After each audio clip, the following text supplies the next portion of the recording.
17 उमेदवारांचा परिचय करून देत असताना 17 उमेदवारांचा बायोडाटा देवेंद्रजींनी आपल्या समोर मांडला.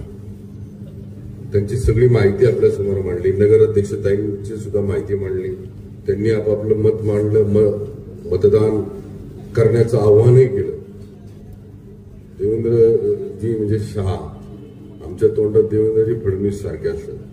देवेंद्र हो करता करता आता आम्हाला ह्यांना साहेब म्हणायच्या आधी तुम्हाला भाऊच म्हणायला लागला. आम्हाला एकंदरीत या मंचरच्या भूमीमध्ये मी लहान होतो तेव्हापासून इथं भीमाशंकरला जाता येतं अनेक मित्रमंडळी इथं आहेत.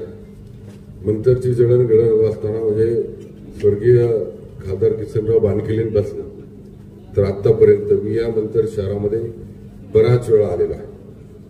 स्वर्गीय किसनराव बानखिलेंचं नाव याच्याकरता घ्यावं वाटतं की एकदम साधं व्यक्तिमत्व, सगळ्यांमध्ये मिळून मिसळून काम करणारे व्यक्तिमत्व. आम्ही फार लहान होतो त्यावेळेस आमच्या गावातली लोक सांगायची. त्यानंतर आदरणीय नामदार दिलीप वळसे पाटलांच्या माध्यमातून असेल किंवा शिवाजी आढळरावांच्या माध्यमातून असेल मी या परिसरामध्ये बराच वेळा आला.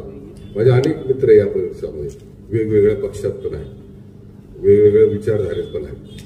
पण ज्यावेळेस आमच्या भारतीय जनता पार्टीच्या माध्यमातून जेव्हा कुठली जबाबदारी पक्ष म्हणून एखाद्या कार्यकर्त्याला मिळते, जसं अतुलजींना विधानसभेच्या टायमाला मिळाली होती तशी मला आता या नगर परिषदेच्या टायमाला निवडणूक प्रमुख म्हणून जबाबदारी मिळाली. त्यावेळेस आम्ही एक भारतीय जनता पार्टीचा कुटुंबातला सदस्य म्हणून आम्ही सगळेजण त्या ठिकाणी आपल्या त्या भागातल्या उमेदवारांना निवडून आणण्यासाठी प्रयत्न करत असतो, तिथे जात असतो. या मंचर शहरामध्ये राष्ट्रवादी काँग्रेस आणि भारतीय जनता पार्टी अशी युती या ठिकाणी झालेली आहे. मग प्रत्येक ठिकाणी वेगवेगळ्या विचारधारेबरोबर प्रत्येकाची